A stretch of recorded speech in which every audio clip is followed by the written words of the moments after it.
my exile and the destruction of my family and the destruction of our whole world, has defined my life in so many ways, in very personal ways. And you know me well enough that I don't ever feel like I need to tread softly, and I don't feel like I need to account for the sensitivities of the people who did that to me. And it's really important to me for Palestinian characters in literature to speak their truth without apology, understanding that, yeah, they're going to be judged. I mean, there's a lot of people, I'm sure a lot of readers will judge the characters. Some will think them awful. Some, how could you do that with the water? Those are people just, and it's fine. Sure. It's not my job to judge them, to say that they're right, wrong. It's my job to tell the story and just to tell it as honestly as I possibly can within whatever skill set I have as a writer.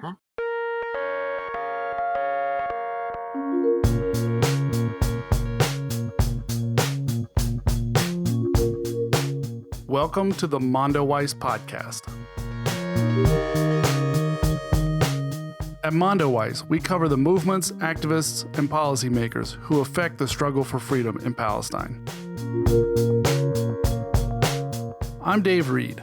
In today's episode, Phil Weiss talks with Palestinian novelist Susan Abulhawa about her new book, Against the Loveless World. In addition to being one of the most widely read Palestinian writers, Susan is the co-chair of Palestine Writes, the first North American Palestinian Literature Festival. The event launches online today, and Adam Horowitz spoke with two of the festival's organizers.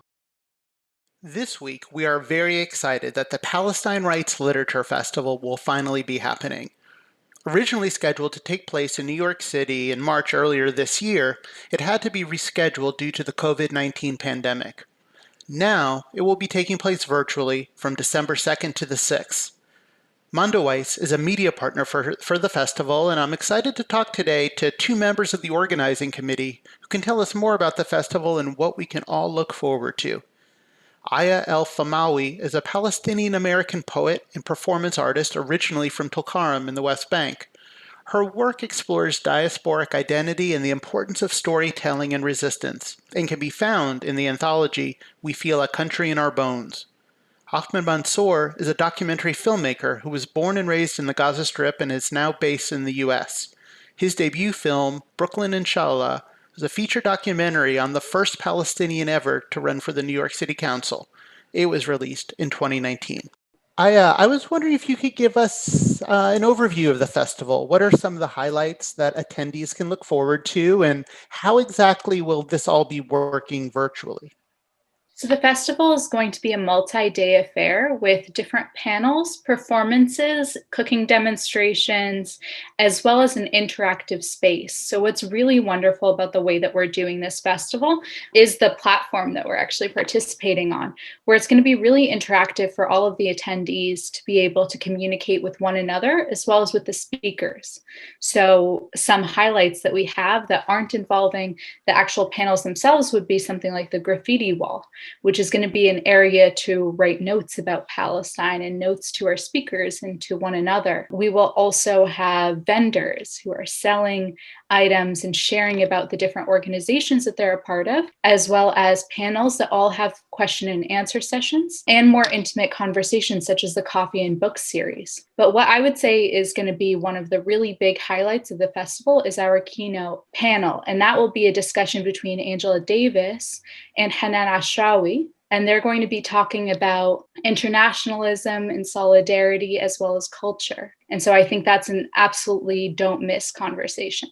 Ahmed, one of the things in the press kit, there's a line that stood out to me, and it says, Palestine Writes will be a watershed moment in the history of Palestinian cultural expression in North America.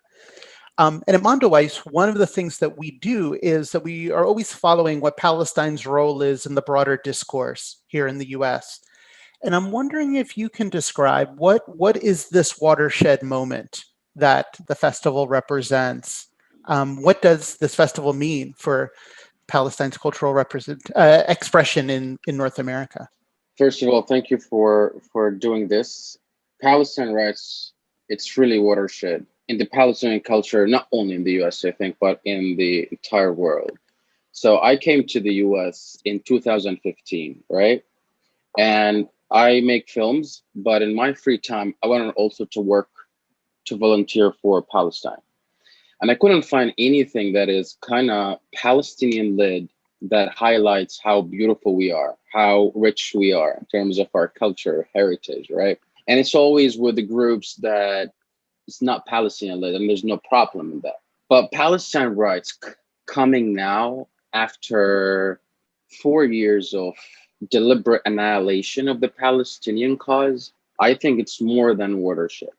It's a sign that we Palestinians are smart, creative, can take action.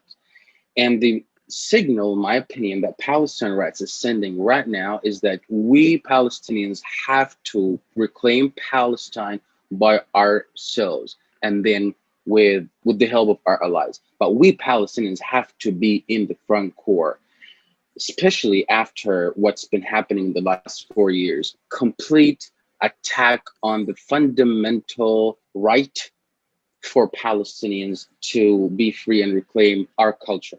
So the importance of Palestine Writes is to put confidence on us Palestinians, because there are more Palestinians in the diaspora than in Palestine itself. And especially from my journey, my personal journey, being born and raised in Gaza Strip and coming to the diaspora, to exile and meeting my fellow Palestinians, like, so many in the festival. There wasn't, in the last 5 years that I've been in exile in the US, I couldn't find any bridge that bridges the 6 million or so, or 7 or 8 million in Palestine and the millions outside. So I think Palestine Writes serves as a bridge, which is so easy to figure out, but for some reason, nobody picked up on it, which is the culture, right? When you have two Palestinians in the room, right, you have so many opinions. They always in difference because given our status for the last 70 years. But the thing that we all agree on is the culture, is the artists who put their lives on the front line and pass to us this rich heritage. So first of all, put the message and the importance and the watershed for this Palestine Writes is to put confidence in us Palestinians, not to follow, but to lead. The second is the culture, right? We always, and it's it's a deliberate scenario in the West. They always portray Palestinians that they always disagree, they're always divided, they're always da. But actually, when you see anything that's led by Palestinians, you see the beauty that will be manifested in Palestine Writes, which is culture. So I think, in my opinion, I've been living in depression for the last 5 years since I came to the US, and I hated myself for being here, especially being in a country that kind of doing everything to annihilate you. The second, I couldn't find any a Palestinian movement that's related by Palestinians where I can join, right? But I think now it's there, and it's the Palestine Writes. I think it's kind of the rose in the Palestinian movement, because it celebrates, rather it takes action rather than being a reactionary.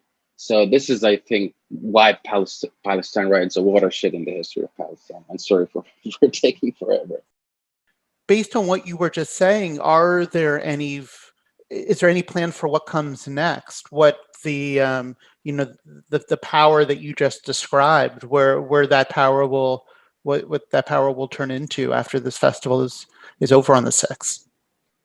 I actually talked to Susan and the organizers when I was asked to be part of it.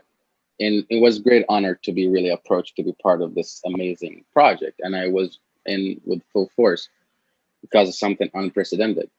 And from day one, I told them, yeah, I would like to be part of it. I would like to provide, volunteer my skills, but also it has to result in a power pace for the Palestinian culture and Palestinian artists. So now, as a filmmaker, who is dedicated to tell stories using the visual medium to highlight who we are as Palestinians. We're very often in front of the camera. It's very rare to find a Palestinian behind the camera. So we're always put in this frame, right? So this is my approach. And all my stories that I've been working on in my films, and of course you have to apply for grants and all these, development labs and script development.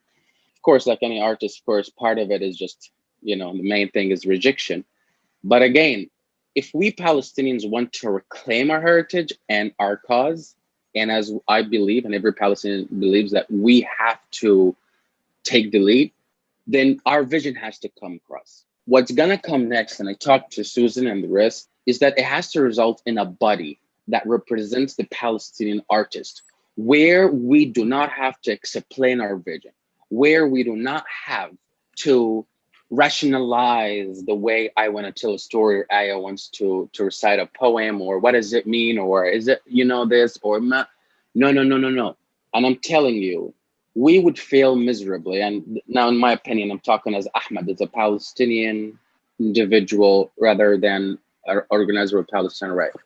If Palestine Writes doesn't result on a movement that become a power pace for Palestinian artists, where we all get together, where we all share our concerns, where we all share our art together, give feedback to each other, and provide us with the umbrella for our work. And it would form a library for, like in Palestine Writes, what we managed to pull together.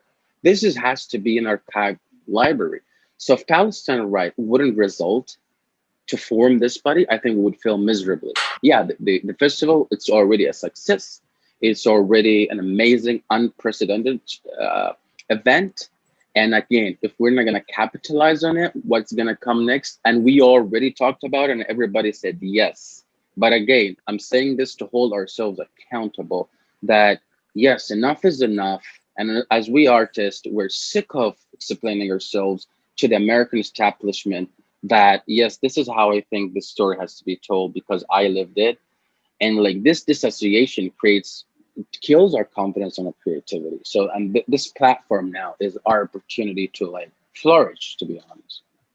If I can just add as well, I think that which everything that Ahmed had said is so well said, but there's a part of your question that can't be answered until after the festival, because the unique opportunity that we're provided at this festival is to create those connections, and those connections between Palestinian artists as well as artists, Indigenous artists and African artists and all the other artists that we have featured at this festival, but to create those connections and those conversations to start to imagine our freedom and imagine our future, because so much of that is more possible in art than even in politics or in the way that we might consider what is feasible for Palestinians. And so it creates this really wonderful opportunity to connect young Palestinians, both in the diaspora and in Palestine, with, seasoned artists, and allow us to have these conversations. For example, the poetry performance that I'm really thrilled to moderate and curate is titled Palestine in Parallel, where we want to think about all of the Palestines that have existed and that we experience in ourselves.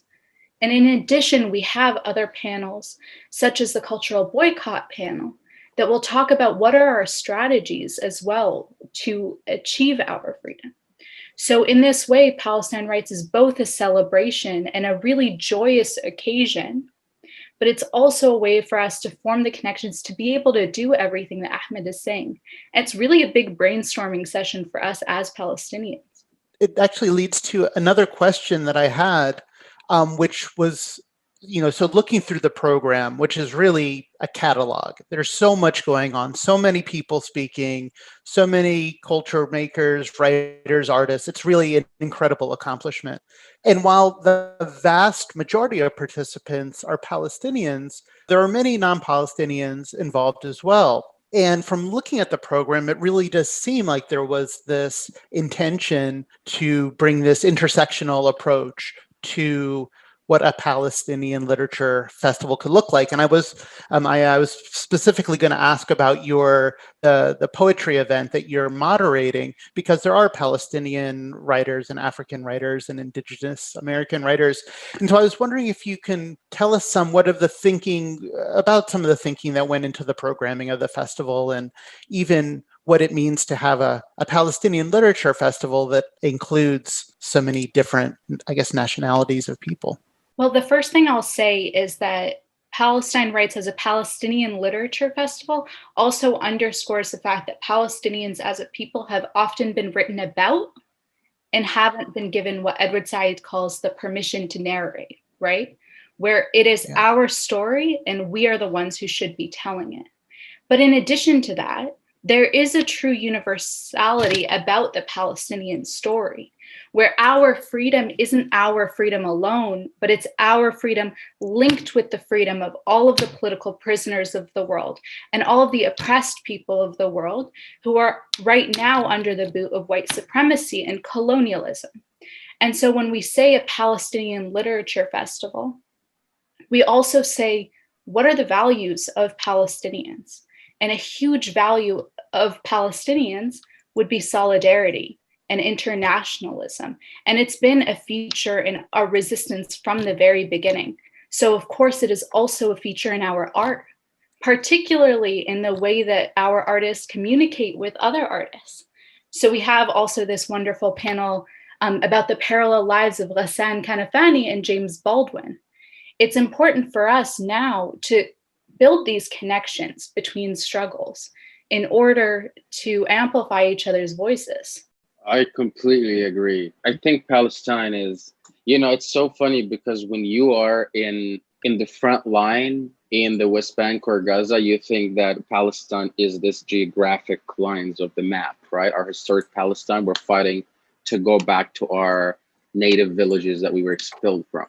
But when I traveled here, and it's like immediately you click with every oppressed people because you see yourself in them. I literally came to New York and I decided to report in my master's from East New York, which is like the worst ghetto in New York City, which is a few miles away from Wall Street. I immediately identified with the less fortunate because this is who I am.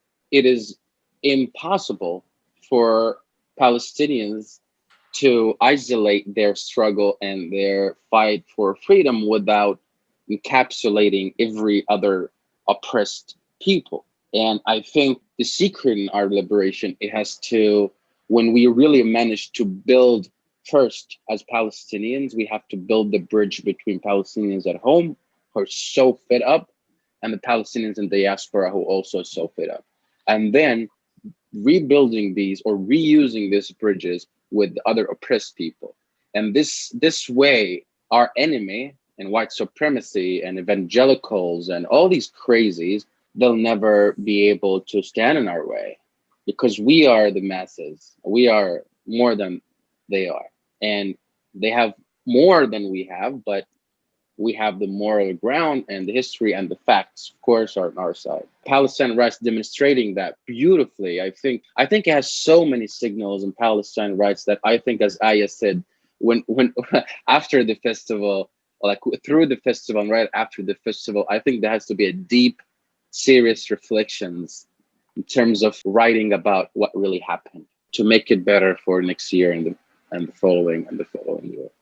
Before we go, can you tell our readers and listeners what is the best way to attend the festival and support the festival? Something else I'm also curious about it, or what are the sessions or parts that both of you are looking most forward to yourselves? Well, the best way to attend the festival is to register for the festival. And so I would just say Google VFairs Palestine Writes, and it'll come up automatically, right? And so there'll be a big attend button where you can register. So you'll enter some of your information and it will ask you actually to select the type of ticket you would like. And so there is a free ticket because we're really committed to making this festival and all of our education accessible to everyone. And there will also be a donation ticket. And so donations are definitely a way that you can support Palestine Writes. We additionally just opened our swag room. So you can get a lovely Ghassan Kanafani t-shirt in addition to other items that we'll be selling. And we have a bookstore. And so if you're really interested in any of the books that our speakers are talking about, if you purchase it through our bookstore, we'll get a little cut of it as well. So there's lots of wonderful ways to connect with us. Add us on social media at Palestine Writes, and really keep up with what we're doing. What session are you most looking forward to? So I'm most looking forward to, because it's my field, anything poetry, as well as specifically, we're going to have a panel on Palestinian queer identity in literature. And I think that panel is going to be really wonderful. I'm really looking for everything almost. Like I write Arabic poetry, of course. I'm looking for the poetry, and I think it's the way it's put together. It's great. And as a filmmaker, I'm looking for a panel with May Masri, the beautiful Palestinian filmmaker who, like, I was looking up to her when I was really kind of teenager. And also the parallel between Ghassan Kanafani and James Baldwin, and the keynote with Angela Davis and Hanan Ashrawi. So it's like, and the rap, and the children tent, and the coffee, and discussing books like Isabella Hamad. She was my professor in I don't know what youth. So I think it's like, it's almost, I have a personal relation with each panel as a Palestinian, which is incredible. And I'm sure for everyone who wants to register, you'll find yourself through these panels. So I urge you to sign up now and really attend as much as you can, and buy our amazing antiques and shirts and books. And I'm done. Well, thank you. I think I'm going to go get a t-shirt right now when we get off this call. Thanks so much for taking the time to talk with me today. This is great. Absolutely. Thank you for having us. We look forward to seeing you virtually at the festival.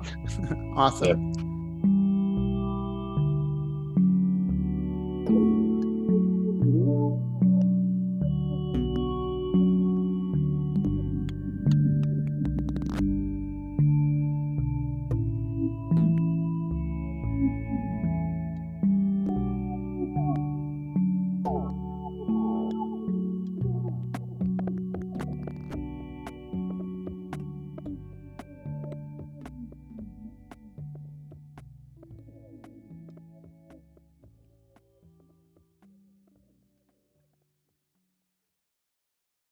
So, Susie, this is really exciting to have a discussion with you about your book, Against the Loveless World. We're really excited about this book at our site, and I personally am excited about it. I want to say why a little bit, and then viewers are here to hear you, not me. So I'm going to get out of the way as much as possible in this discussion. To me, what is just kind of dramatic and sort of majestic and exciting about this book is that it really does relate the life of a Palestinian refugee and her world, this kind of big epic world around her, in a way that I've not read before. Dramatic, epic, David Copperfield kind of way. You are getting the story of this woman who has lived so much of the Palestinian experience over the 80s, 90s into the 2000s, sort of. That's the sort of frame of this book. And I just enjoyed it so much in those terms, just as it's not, there's no Zionist frame to this. There's no kind of American frame. There's no kind of Western approved frame to this story. It's told really from the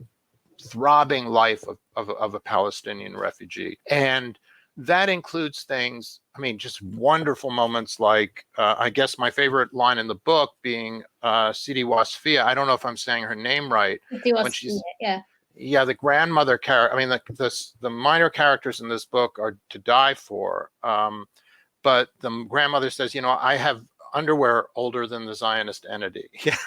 So the book moves from Kuwait and the Palestinian life of Kuwait in the late 80s and 90s, and then it shifts to Amman, and then it shifts to Palestine during the Second Intifada. We are just getting this kind of vital understanding of the Palestinian consciousness, again, without any framework or reservation or effort to check it against American sensibilities. So I enjoyed the fact that the book, the characters, when they refer to the Zionists, they say the Jews are coming, which is what people would say, and I've heard people say the Jews are coming. Yeah, that's, of course you'd say that.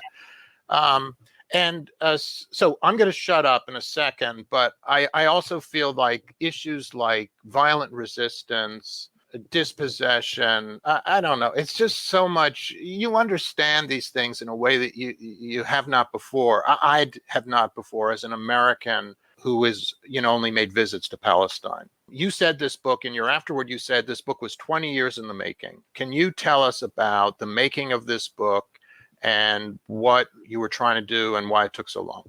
So I wasn't, I didn't start writing it 20 years ago. Writing this book drew on at least 20 years of experience and wanting certain elements of the story to come to light in literature. Namely, number one was the catastrophic effect and reverberations that were felt throughout the Middle East from the U.S. invasion and destruction of Iraq. Of course, told from a Palestinian point of view, particularly those who were part of that mass exodus from Kuwait in the wake of that. And the other thing was the sex industry in the Arab world and how it's accentuated in some of the countries that have a lot of oil money, especially or just wealthier nations in the Arab world. So those are two things that for 20 some odd years that I kind of have had in the back of my mind and have been brewing in a story. My family lives in Kuwait. I was born in Kuwait. And they all lived through the occupation of Kuwait by Iraq, and so I had a lot of trusted sort of accounts of a lot of the daily things that were happening. And I was in college at the time. I was in the United States, and so I had communication. Phone lines were mostly shut off, but at various points there were communications, and I was getting reports from my family there. Regarding the, I really appreciate hearing from you that you didn't feel like there was any kind of Western frame. That really means a lot to me to hear because, with all of my other books, I always intentionally kind of ignore any kind of potential reader perceptions or what my publisher might think and whatnot. And I really try and keep a one-track mind, which is complete loyalty to the characters and telling their story truthfully. And you mentioned specifically the idea, some of the dialogue where Palestinians say the Jews are coming, the Jews are coming. That's actually in my second novel as well. And interestingly, one of my foreign publishers in a European country, I'm not going to say which one, but actually more than one, had asked me to change that and say, well, the Zionists are coming or something like that. And, I said, look, I understand, I understand that your readers have a certain kind of sensitivity, but I can't be concerned with that. This is what we say. This is what Palestinians say. Beautiful. And Beautiful. those are the, and we understand, the context of what that means. Palestinian, we understand what we're talking about. We know that we're not saying, Jews in general coming, but of course, when we say the Jews, we know who we're talking about. We know it's Israel, and that's what kids say. The Yahuds pick them up, and I reject this idea of anti-Semitism among Palestinians because I think there has to be, just like racism, anti-Semitism operates on a power gradient. When Palestinians feel, mistrust, especially, Palestinians in Palestine whose really only exposure to Jews has been soldiers and brutality. When they have a mistrust or even antipathy toward Israelis or even Jews in general, it is not the same as Europeans or Americans or somebody like me in the United States having those feelings about Jews in general, because we live in a privileged place. Europeans have power and have a history of oppressing Jews and committing unspeakable crimes against them. So the application of that label cannot be, you can't use the same label that you use with Europeans to Palestinians, because we are in fact victimized by Israelis. We are victimized by the Jewish state, and Palestinian reaction to that is not the same as European reactions to. Does that make sense? I mean, yeah, no, I feel power it makes sense, but it's also something that comes through from the book itself. These aren't people who are sitting around reading the Protocols of the Elders of Zion or a Mein Kampf. These are people who are having these rich, vital, but also really screwed up lives because of, Zionism.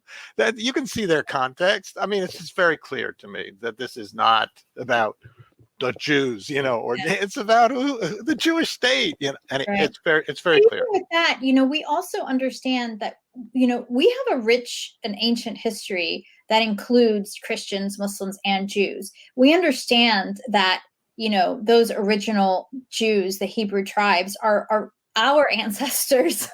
The people who remained, who converted between religions, who never left.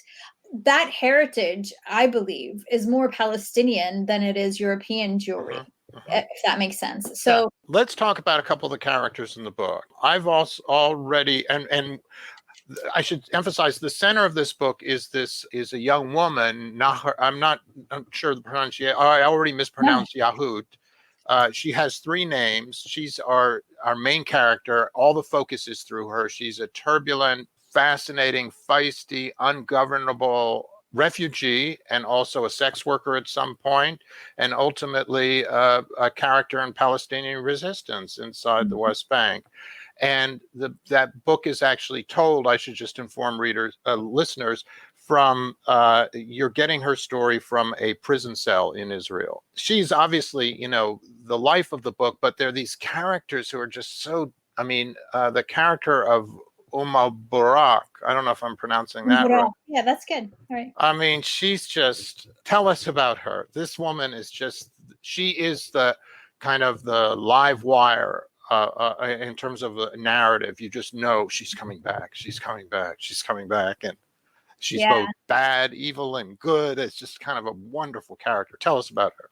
I loved writing Burak, actually. And, in the early iterations, she doesn't come back, but this has happened in nearly every one of my books where, there's a character that's intended to be a relatively minor character, ends up having this really big personality that sort of just takes up so much space, so much sort of emotional space in the narrative. And they suffuse the story. And And in this novel, it was Burak. In those iterations where, her role kind of ended relatively early, it never felt right. It was like haunting me. Like, where's Burak? I need her back. Yeah, definitely. Very late in the development of this story, the ending was a little bit different. As you said, Nahar tells her story in retrospect from an Israeli isolation prison cell called the Cube. And so she's speaking in past tense about, her life. And she's telling her story of how she, where she started and how she ended up in that cell. But it's at one point in the story, towards the end, there's maybe 5% of the book left. The story catches up to her present and she begins speaking in present tense. This part was added at a relatively late stage in the story development, and I did it because I needed Burak to come back. It's a good reason. It felt really like sometimes things click, and you just, when something doesn't feel right about the story, and I don't really know what it is, and I just, I'm still fiddling and with different things. And then, but when I added that, those last chapters really just kind of came out pretty much as they appear in the final version. They were barely edited because that's how right it felt to bring her. Susie, I'm sorry to interrupt. I want you to tell listeners, who is Burak? Yeah. They don't, many of them don't know who we're talking about, and we both love her as a character, but tell us about who this person is and what her role is in the book. Yeah. So Burak begins as a an awful character. At least that's, I think readers will despise her initially. She becomes Nahar's procuress. I mean, she pimps her out basically, and she kind of blackmails Nahar into getting into the sex trade in a way. But as the story develops, and this was the part that, I mean, as a writer, I love this relationship so much between the two of them. It's a very complex relationship. On the one hand, Nahar initially, she hates Umburak and she wants to get away from her. But as the story develops, the two of them have a lot of experiences together, and Umburak has her back. Umburak herself, as her story, unfolds, you come to learn that she is a victim of her circumstances as well. She's trying to survive in this patriarchal, shitty world. And there's a genuine love between them that develops. Umburak, does something extraordinary for Nahar at one point. And they survive the Iraq's occupation together. And they share the secret that only, that like for Nahar, Umburak is the only one who can understand her in some ways. And so a reviewer one time wrote that, I understand female kinship. And I think, as a writer, I think that's where I feel sometimes my greatest or my best writing occurs, is when it's the relationships between women that are, that are replete with love and friendship and jealousy and sabotage, all the wonderful things that women experience together.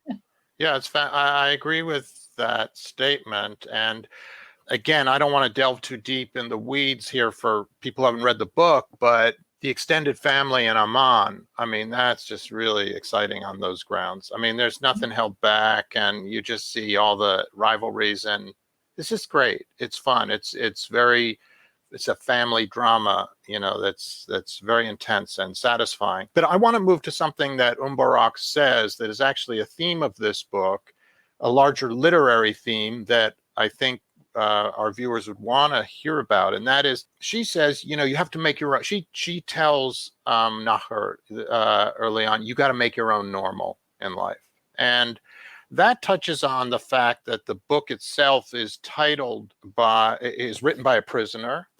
It bears the title of from a line from James Baldwin, "Against the Loveless World" is from his writings, as you quote them. I didn't know this before. Similarly, there's a sense in the book, I think it's actually stated, I'm looking at my notes, it's been a couple weeks, I think you say that the prisoner and the prostitute are the most reliable custodians of truth and values. At some point you make that kind of statement, or maybe Umburak makes that statement. I'm not sure. I think that Nahar makes the statement, or you, the narrator, whatever. It's a truth of this book, and part of the consciousness of this book, which transcends Palestine and the politics of Palestine, great as they are in the life of the book, but it's general issues of our human consciousness and the degree to which the most alienated from society are actually the greatest witnesses of what society is doing. Can you take it away from that my comments? So that is a line from Nahar in the book where she says whores are the most reliable custodians of truth, because they have no voice in the world, and what they get to witness. I mean, people are more expose their true nature to people who have no power, because they are no threat, and nobody will listen to them. They have no voice. They're muted in the world. And so she makes that remark that, of how much people who are pushed to the margins of society can see about the nature of that society that most members of that society cannot see, cannot acknowledge themselves. And it is precisely because they are not listened to, they are not valued, and they don't have a voice.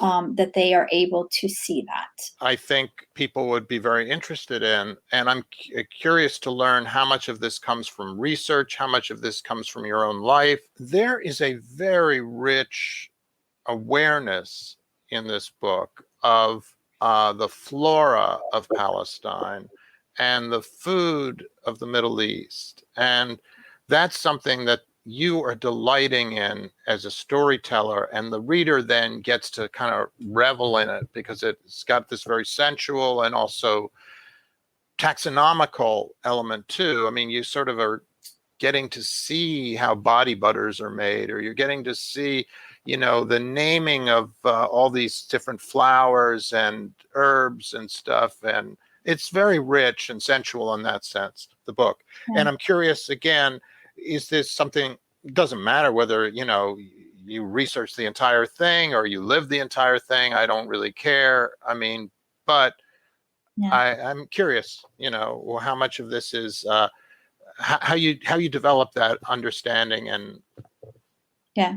So, I mean, so for one thing, as a writer, you know, you kind of you want the reader to see what the characters are seeing and what the characters feel and observe. Palestinians have a very rich botanical heritage that, you know, unfortunately is slowly being lost because we don't have access to the land anymore. We, you know, I think Israel outlawed, I mean, picking wild za'atar in the hills was just, you know, something all Palestinian families did, you know, because we made our own za'atar, we cooked with it and stuff, and Israel made it illegal. So, you know, just things like that. And there, you know, there have been movements within Palestine to try and resurrect our, you know, botanical heritage. In this book, the land itself is kind of a character because it's an important part of the story. It's a silent sort of undergirding thread that runs through the novel in the same way that it runs through our lives as Palestinians, as exiles and occupied indigenous people. Some of the herbs are things that, you know, I was fortunate enough to inherit from my grandmother.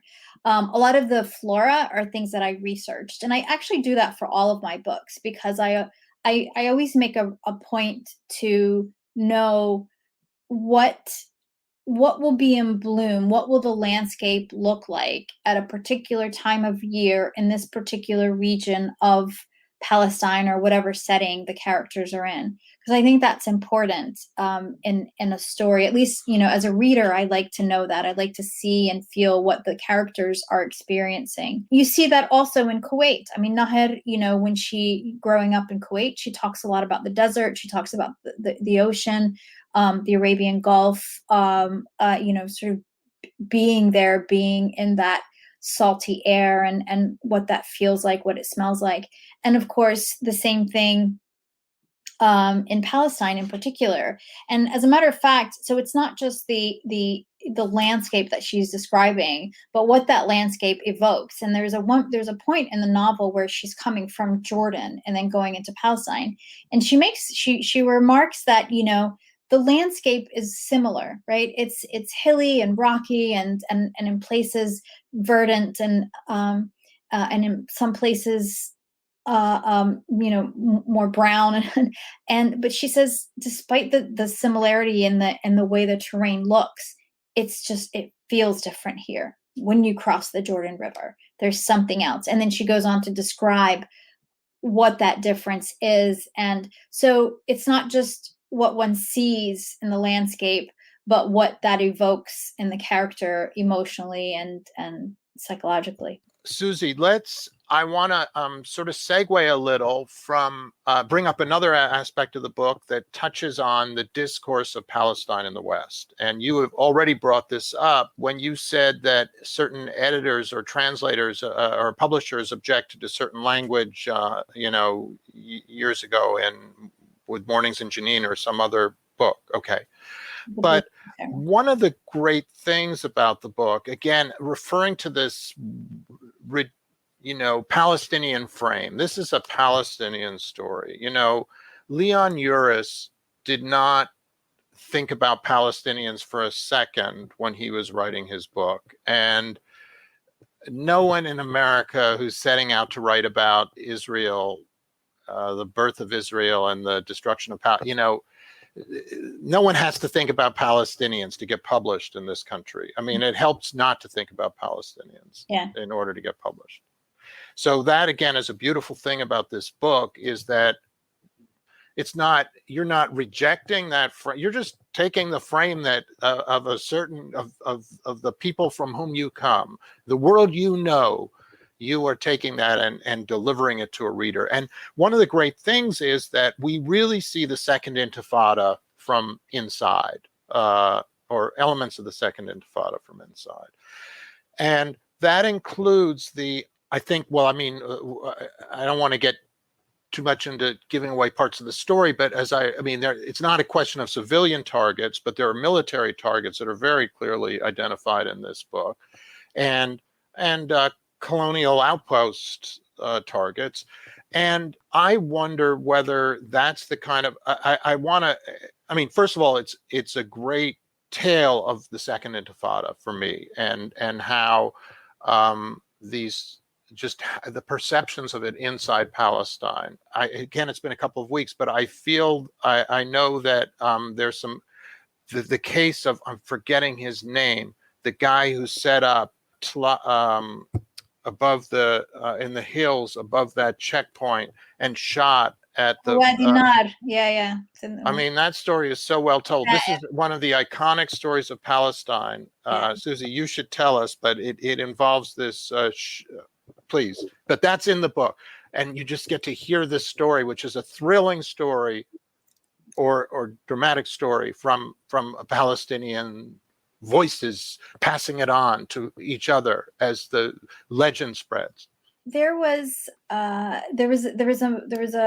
sniper by the name of Tha'er Hamad, who stood at this checkpoint in Wadi Nar. It kind of became legendary in the Second Intifada, and he just kept picking off soldiers. He fired 22 bullets and he killed 22 soldiers. And he left because it was like an old like World War II kind of rifle, and it jammed, and he left it. And at one point, a settler woman is coming through with her kids, and he wasn't gonna kill civilians, and so he let her go, and he picked off soldiers. And Israel kind of they lost their mind over that, and they actually didn't believe that it was a Palestinian. They thought maybe it was someone from the IRA or something, because it was executed so skillfully, and they couldn't imagine that how a Palestinian sniper would have been able to train. They couldn't even find his hiding place. Like, they looked everywhere, they couldn't even hide. But in the end, he was given away by he made the mistake of confiding in someone, and it was kind of got around, and he was captured. But so the story became legendary, and yes, it was told. It was a triumph for Palestinians who are accustomed to being the ones who were sniped at and picked off like that by soldiers. As part of my own personal journey here, is that I did a hike in Palestine. I go hiking when I'm in Palestine with this group, and we were on some hillside at a height, and our guide, was saying, well, this is where it happened, and I never heard about it before. There's also in the book, there is some actions involving water in a settlement, and I'm wondering, is that drawn from real life? Is that something you experienced? Or I don't want to get into it in too much detail. I don't want to give away the story, but it's pretty exciting. No, this is all imagined, but it's not too far from the imagination. As you know, settlers are constantly trying to poison Palestinian water springs and things like that. It arose from my own frustration with the ways that armed resistance are sometimes conducted. I think we have a right to armed resistance, and there's this sort of, sometimes I feel like a lack of imagination on how that can be done.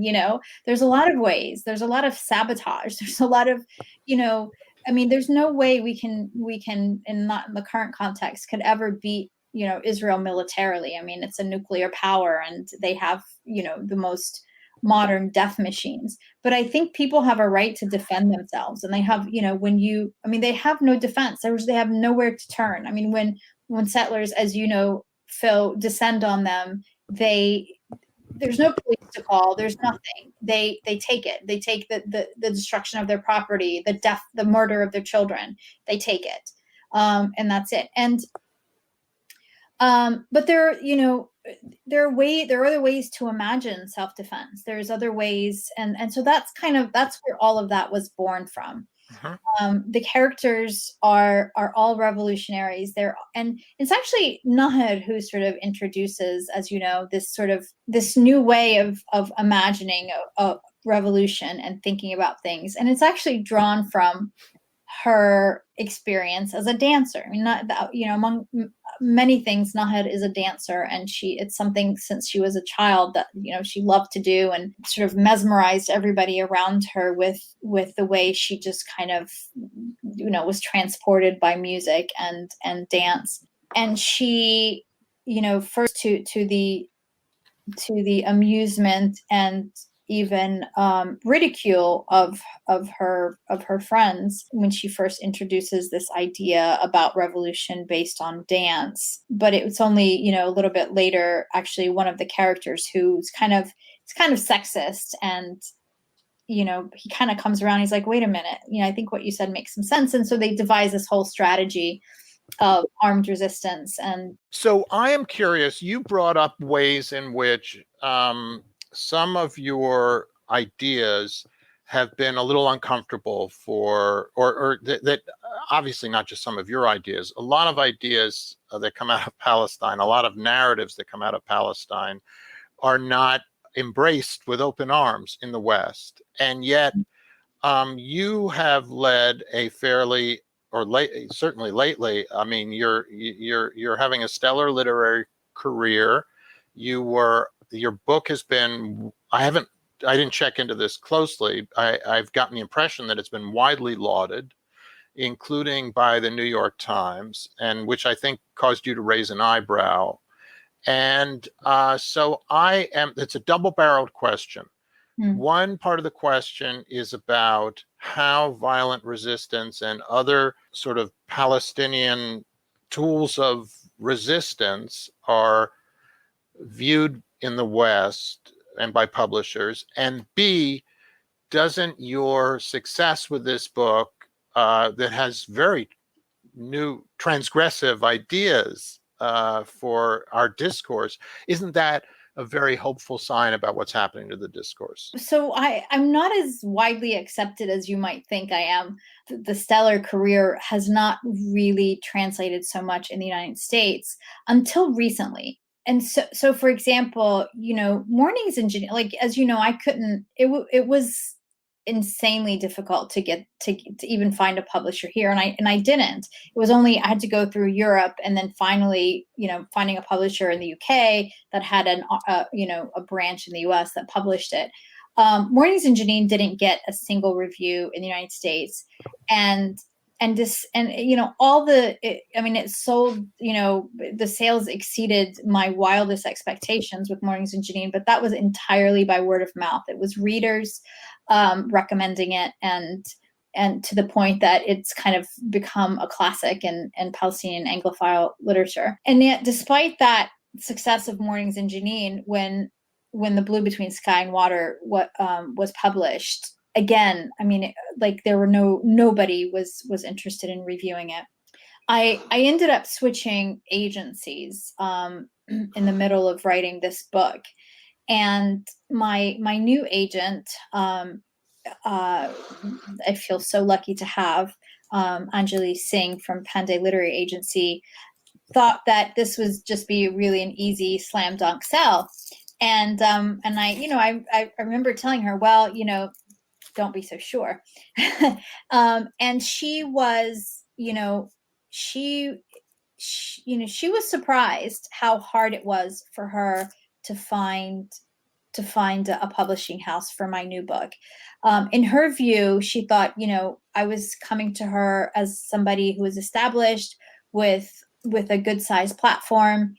And but still, publishers are still very reluctant to touch something that is unapologetically or resolutely Palestinian, and that criticizes Israel in a way that is still not acceptable to criticize Israel. But of course, it took other women of color in the publishing industry to purchase this book, and I feel so fortunate with this book to have landed with a team of women of color at Atria and my agent, and I think for me that's what has made the difference with this book. They, the publishing world is largely, it's very Anglo, even though the writers that are there's a lot more writers of color. Those who sort of are the gatekeepers of what books get published are largely white American with kind of a shared experience that doesn't include people who literally just sort of struggle on the margins. And so there's a different view, a general view of what's acceptable or not acceptable in public discourse and in publishing. So I was lucky. I landed with Atria Books, which is an imprint of Simon and Schuster. And I just had this remarkable team of publicists, and I know even they sort of struggled. I couldn't believe the New York Times picked it up, and it wasn't really a great review. Like they weren't really lauding it so much, but it was still a good review. I was happy it's a huge platform, so I was happy that they took a second look at my book. But ultimately, it doesn't matter. Like my career doesn't hinge on the New York Times. It's a big platform, and certainly I get to reach a lot more readers, hopefully. But it's fine if they hadn't. I wasn't ever counting on ever being in the New York Times. But something else that has happened though is that my publisher submitted this book for a few prizes, and they're just starting to come in now. And it was recently longlisted for the Aspen Words Literary Prize, and which is a big deal. And it kind of signals to me that maybe something is changing. People are starting to want to read us, to want a perspective that is native to us, rather than having people tell our story who aren't Palestinian, which has been the case, forever until, the last 10 years or so. Everything in the West that enjoys the sunshine that's written on Palestine has not been written by us. It's just a lot of people who presume to speak for us and about us. And they're the ones who get the sunshine and the recognition and the book reviews and the awards and whatnot. Just getting this Aspen Awards long list signals to me that things are shifting a little bit, because this book it can't be like your token Palestinian voice, right? It's not a No. It's not a Palestinian story that doesn't put a hammer on Israel's head or something, and that's just not in my nature to do that. My exile and the destruction of my family and the destruction of everything of our whole world, has defined my life in so many ways, in very personal ways. So that, and me well enough that I don't ever feel like I need to tread softly, and I don't feel like I need to account for the sensitivities of the people who did that to me. And it's really important to me for Palestinian characters in literature to speak their truth without apology, understanding that, they're going to be judged. I mean, there's a lot of people, I'm sure a lot of readers will judge the characters. Some will think them awful. Some, how could you do that with the water?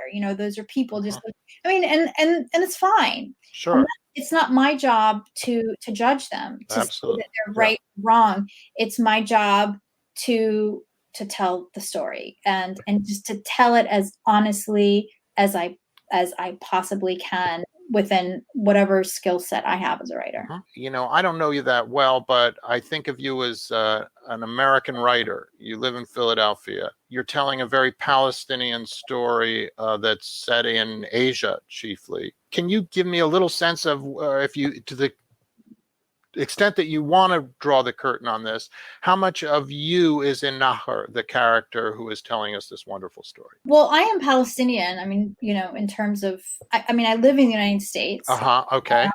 I mean, I consider myself a part of this society as well. I consider myself American. I am Palestinian first and foremost. I wasn't born here. I grew up large, as a child. I was in Kuwait, and then I was in Jerusalem. My formidable years were spent in that part of the world. And I think, I never left there. I came here and at the age of 13. So I was young enough that, I've integrated into this society. There have been a lot of moments in my life in the United States that remind me that I don't belong here. And and especially, moments after 9/11, for example, when I came here as a child, when I was 13, I was a complete misfit. I couldn't really read or write English. I didn't make friends easily. So I never really felt a belonging. And part of that is my own nature. I'm pretty introverted. I have a small circle of friends that I let into my life, but I have always had this longing to go back. And that's not abstract for me. It's very real and very personal. And I feel it when I go overseas. I feel it deeply. To be surrounded by Arabic, to hear the Adhan 5 times a day, like that's really meaningful to me. And when I come back, the absence of that is wounding, frankly. So I've spent more of my life in this country than anywhere else. But I've never felt settled here. I've never I'm comfortable. I have my environment and my friends and my community. Yes. There's a part in the book where Nahid says that, that Siti Wasfia's heart never left Palestine, and that's kind of how I feel.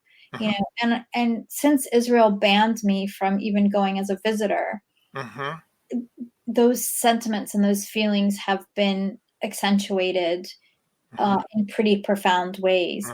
Actually, when you were talking about, going to Palestine, going hiking, like I felt that, I felt like I can't do that, Remind us of this that you're banning, because I'm sorry, we have a wide-ranging conversation here, and yet this is a true journalistic fact that people watching this are going to say, "What?" Well, I don't know why they banned me. I've never known. They I guess they don't have to tell you when they have all the guns, but I'm not allowed. They turned me back at the border twice. The last time they threw me in that little airport that they have and held me there. And you guys actually, Mondo Weiss was the first paper to write about it. And I have always been grateful for that. Wow. Yeah. Thank you. I feel like that love of Palestine and that uprootedness and what you did, that answer you just gave us a minute ago is a beautiful, and it's in this book. That longing and love is in this book. You have poured your soul into the book, and successfully in that respect. When you say that you sense from that Aspen thing that things may be changing, why do you think they are changing? I agree with you. I think they're changing. Now, I watch the drip coming out of the faucet every 5 seconds, and I say, "Oh, it's changed. The water's coming." This is my job, and I have no perspective whatsoever. But I'm curious, if it's changing, why do you think it's changing? I think for several reasons.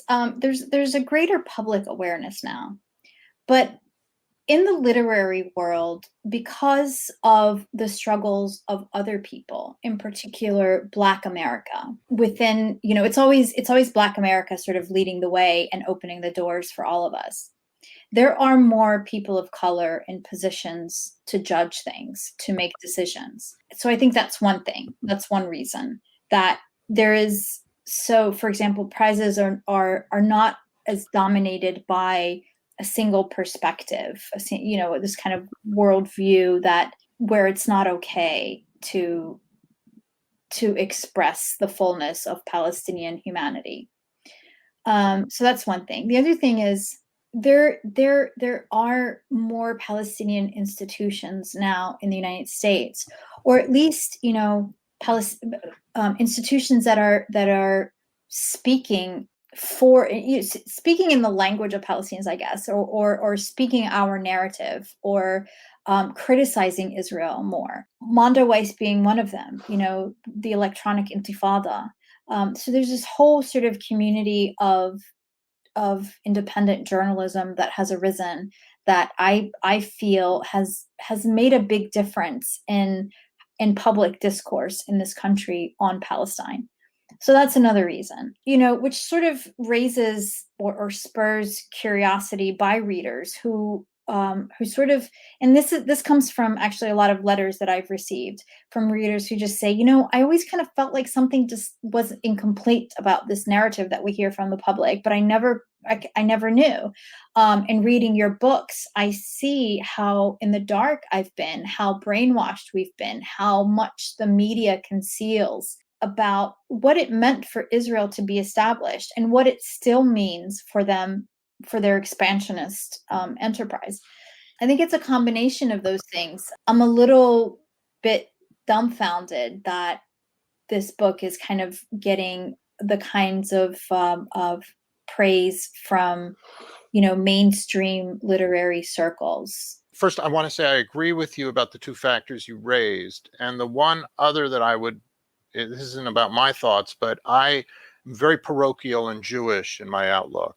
I come from a very successful Jewish generation that sort of conquered the establishment, from my perspective in the 70s and 80s as I got out of college, and I was lifted with that generation. And I think that to some degree, some of these cultural discursive questions involve a sort of Jewish permission on this subject. And I think that Jewish permission wasn't really granted to this narrative at all. It was banned, absolutely banned for 50 years. And I'm not saying that's why your book is getting more attention, but the question I want to segue to is what we've seen in my parochial perspective inside the Jewish community is that for many years, there's always been a synagogue book. Even Reform synagogues have said, you want to understand what's happening in Israel, you got to read this book. And the rabbi will give a sermon about it, and they'll be part of the book club. And traditionally, this has been a book like an Amos Oz novel, from certainly the Book of Laughter and Forgetting, or Darkness, whatever that one about his mother's suicide. That was one of those books. Ari Shavit's My Promised Land was one of those books. Some of Benny Morris's work was part of that. Here's the book that you need to understand this conflict. Mm-hmm. And my job will be done, and which I hope will be done in a couple of years, will be when your book is the synagogue book. Okay. I wanted to thank you very much for your patience and forthcomingness and eloquence. People should read your book, Against the Loveless World. It's always a pleasure, Phil. I really appreciate it. I hope to see you in the flesh one of these days after COVID. So yeah, right.